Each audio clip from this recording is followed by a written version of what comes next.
welcome back to my channel. I hope you're all doing well, and today I'm going to be doing a video that is pretty much about me explaining how I made this journal.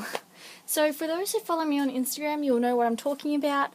Back in July I made a journal for one of my textiles assessments, and I told you guys after I finished it I would make a video on it about like how I made it and the design process and just things I did with it, and yeah. So this video is going to be long, so I'm probably going to get started on this straight away. So all the supplies that I bought for this journal were from many places. Mainly of them were from Spotlight, and some were from Kmart and Big W, and just from some other little places as well, which I will mention. Firstly, the cover inserts. So this cover is actually the front and back cover were made from 2 composition books. So I pulled apart 2 composition books just like this, and so I had 4 covers and a heap ton of paper. I glued the 2 covers together, so then I had 2 covers. I used the covers to make lines and make a kind of a guide to cut the fabric and to cut the paper as well, like in the journal itself. And yeah. And I would also cut down the composition books as well. I just cut off this corner because I didn't like the round edging. So once I had like these covers, I punched 6 holes into the sides of each of them.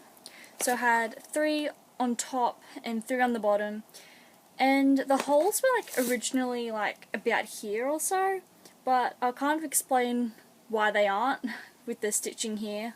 That's for the copting stitching was meant to be like up here, but something kind of happened and I kind of didn't realise it, but we'll get to that. So that was how I did the cover inserts. So then there was the dyeing process. So I bought about 1 meter of fabric, and I think I had too much. Well, I did have too much because I had like a lot extra. But in textiles I tend to buy more fabric than I need, just in case if I make mistakes. So I cut out 6 pieces of fabric. 4 of them would be for the inside and the outside of the 2 covers. So you got the outside and the inside, outside and the inside. And 2 of them will be spare for experiments and just in case if I make mistakes. So the dye I used was red and blue mixed together, of course, to make purple. And I was going to create 2 different colours of purple. One of them was going to be slightly darker than the other. So the darker one and the lighter one. So I had 2 different buckets for the fabric, and I just made your normal dye bath. And for those who have dyed fabric, it's just like your usual stuff. You got your soda ash, your water, and the dye. The soda ash is so it can be like agitated and all that, because since it was at school, I wouldn't be able to stir it continuously, so something needed to be agitating it, which was the soda ash. And these were the colours that I made, and this is what I was aiming for. So this is the lighter purple here. I don't know if you can really see that just because of the lighting at the moment. But this one's lighter and this one's darker.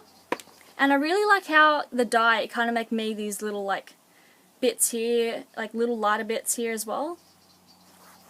Especially on the inside cover there, I kind of like that. So the lighter purple was going to be on the outside cover and the darker would be on the inside. And that is what I did for the front cover, but I honestly kid you not. I literally brought this journal back home yesterday, and I was thinking just about, when I was making some notes for this video, I realised that the dark cover is on the outside of the back. So this one is meant to be like here. Like, so I flipped it around, completely not knowing, and I must have been completely distracted or something, but this back cover is wrong.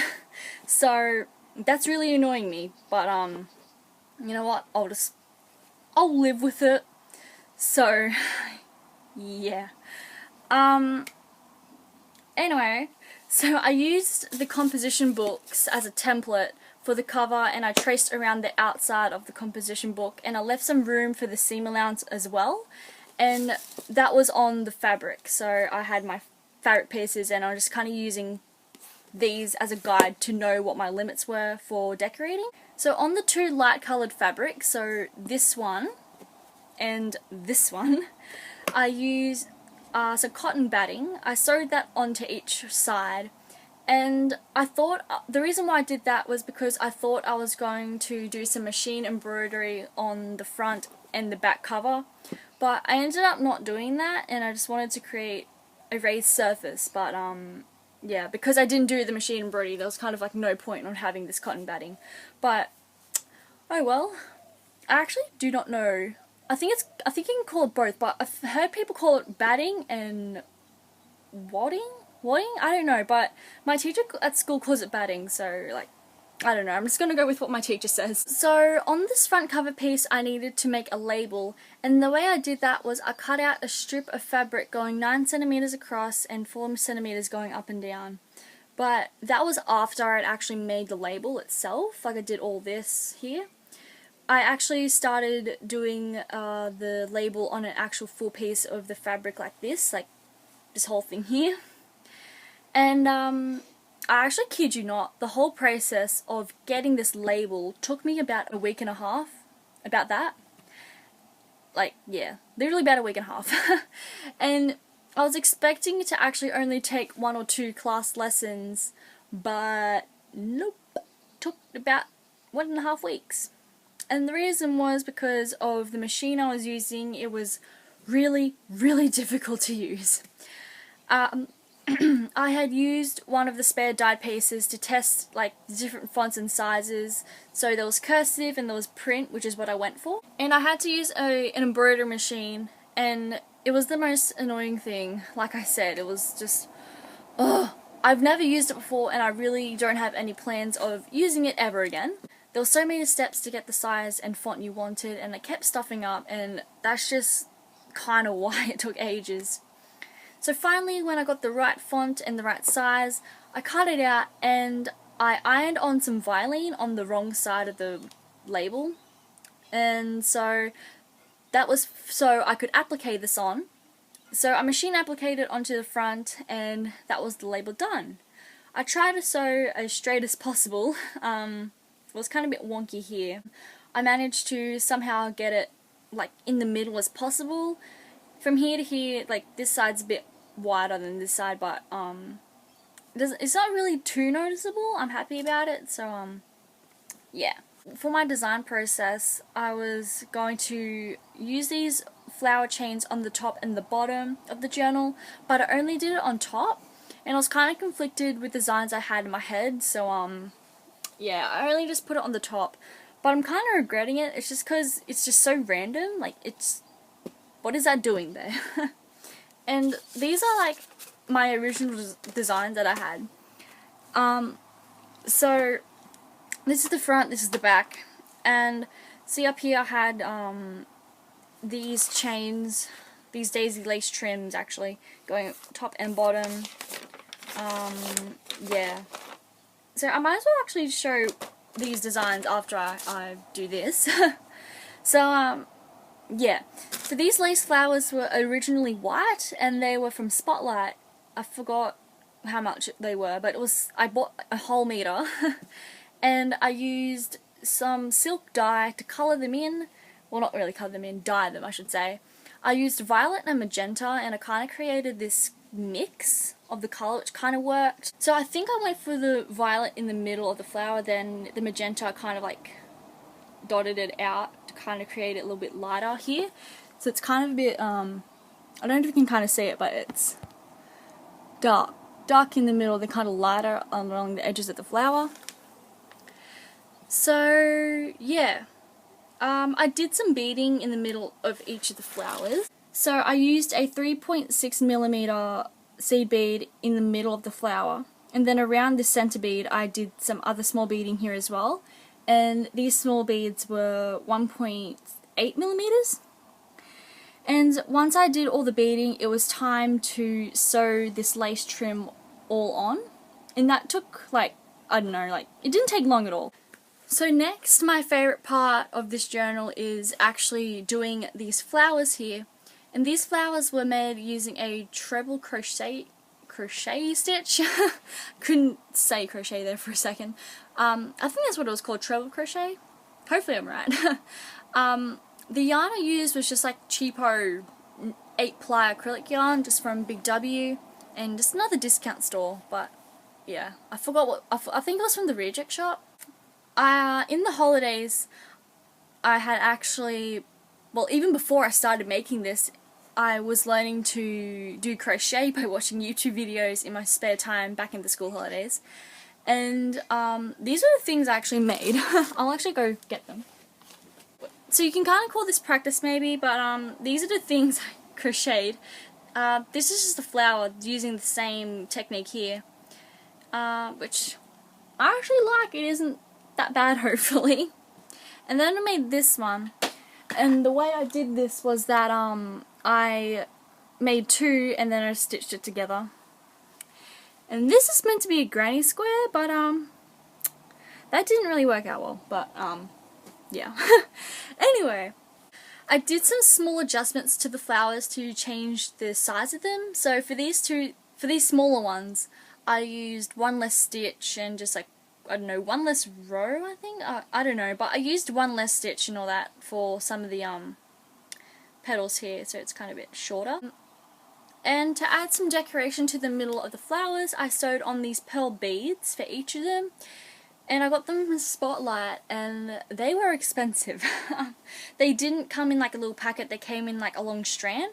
And I think the long strand was like $10, and I only needed to use 3 of them, so oh well. I stitched them on to the cover, just, I don't know, just the usual, I don't know, simple stitching, I guess. Next was to do the hand beading, which is all along the bottom here, to create the stems of the flowers. And this was like so tedious and took a couple weeks to actually do the beading all together. And the reason why it like took a couple weeks is because if it wasn't perfect in the way I wanted it, I would actually like start again. Because I didn't do anything quite intricate, but if I did, I would know if I'd done something slightly wrong with it, I would start again, knowing that's just how I am. But it ended up starting again at some times of when I was doing the beading. So I made a small mixture of the different beads I had, and I put them on my needle at random, so I wasn't accidentally creating any pattern on purpose, because I didn't want a specific pattern, I just want it to be random as possible. And that's what I did, and what I did do was I actually put the large 3.6mm bead every now and then along the design of the stems. And the final design I did was the hand embroidery. I kind of did this last minute before I'd sewed the covers together, because I needed something to fill in like these little gaps that I had, because it just, I don't know, I just felt like something needed to be there. So I decided to do a lazy daisy stitch to create these flowers. And in my opinion, and probably definitely some other people's opinion, the stitching definitely could have been better, because it just doesn't, like, especially with this one here, it just really doesn't look like a flower. It just kind of looks like this, I don't know, these like little, like, it looks like an asterisk, but like with lots of, I don't know, lines. But these ones are alright, I guess, apart from this little petal here and just this one here. So functional feature for this journal, I decided to do a button closure with this ribbon that would wrap around it to keep it closed. And I thought about this early in the design process, and I am pretty happy with how I did it. This button here is from Spotlight. It came in like a little packet of 5 of them, and it's size 32 and is by Hemline Stylist. And this ribbon is just, I think it was discounted, and because my journals do get kind of chunky, I kind of like really would like them to kind of be squished together when they get chunky, so that's kind of why there was the ribbon as well.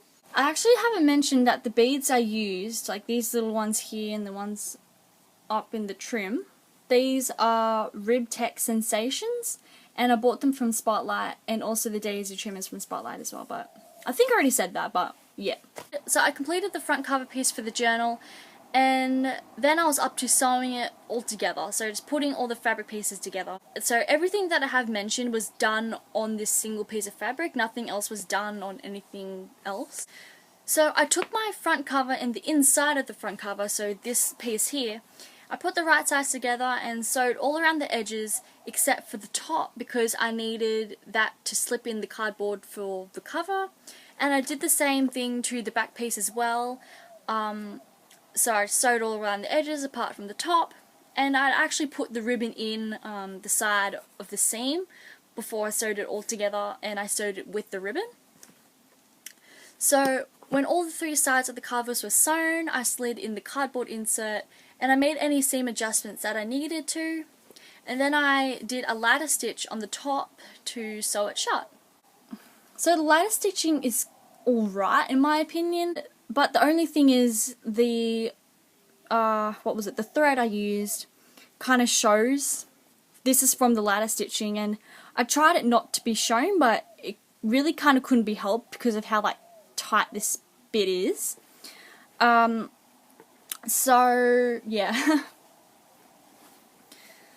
So pretty much the last thing to do was to stitch the paper and the cover together, and the way I did this was by doing the Coptic stitch method. I think it's called Coptic, I don't know. I pronounce Coptic. I pronounce it Coptic, so yeah. I used Semco embroidery floss that I already had at home, and I just stitched all together. And for the Coptic stitching, I would actually kind of give it a 2 out of 5. I don't know, that's just because some of the pages ripped when I was stitching it together, and there's like this little bit here, I don't know what this is, but this just pretty much came out, like, I don't know. But yeah, and I think that's just because I was pulling the thread too tight and I was just cutting through the paper. And the first signature in the journal is like really wobbly, and which I really hate because for personal preference I would rather it to be tighter like the other signatures. So see, the rest of these are like really good apart from the front one, which kind of bothers me a little bit, but I guess I'll live with it. So one thing wrong about the stitching itself was because I actually had made holes. Like I said earlier, I made 3 holes on the top and the bottom of the cardboard inserts. And for some dumb reason, I thought that the holes were here. So I was sewing like along the edge here, which was completely wrong. Like, these holes were like out here. And the way for me to find the holes was that I just put a pin through. I just tried to find it with the pin. I don't even know why I thought that the holes were here. I just was like, oh, the needle went through. Okay, here's the hole. So what I was actually sewing through was the seam of the journal. Like the journal side of this, like, I don't know how to explain it, but I was sewing through the seam. And I don't even know, but I don't know, I still don't understand why my brain thought these were the holes I made. They were clearly out here. They were out here, not really close to the edge. So, I guess it's alright. They're here. It's together. It's not going anywhere, so I guess I gotta live with it, because I'm definitely not pulling this apart, because it took me for ages. Coptic stitching takes ages, guys. If you ever do Coptic stitching, you better have good patience. So, that's pretty much it, I guess, on the process of making the journal. Now, of course, there were a few things I would change. One of those is perhaps leaving out the daisy trim, or I would have just put something else there, or, you know, just leave it out completely. I don't know, because, like I was saying earlier, in my mind, it's so random. Like, what is this? It's just there, and it's just been sewed randomly. And also, I would have liked to do the hand embroidery better as well, like I was saying earlier. Especially with this one here, I would have made the petals, like, more defined, rather than just, like, little thin ones. And also the ladder stitching as well, like I said, but, yeah, the ladder stitching, this bit here. But also, the back cover looks larger than the front, so if you put it like this, you can easily tell that this looks larger than this. But the cardboard insert, this thing here, is the same size. It's just because of the seam allowance I had, and I sewed like a less of a seam allowance for this one. And when I was doing the ladder stitch, I must not have like pulled it together like enough, so like like that, that would have looked better. See, like, yeah. If I had it like this, it would have been much better. Yeah, so I didn't fold the seam enough, which makes it look bigger. So, yeah. So that's kind of it. That's just kind of how I made this, and just the different designs I did. Hopefully you guys kind of understand what I was doing. To me it makes sense, but to someone else, like you who's watching, I have a feeling it kind of really didn't make sense. But, definitely the part where I was saying about sewing all the seams together and dyeing it, that might have sounded confusing, but hopefully the surface decoration that I did was explained moderately okay.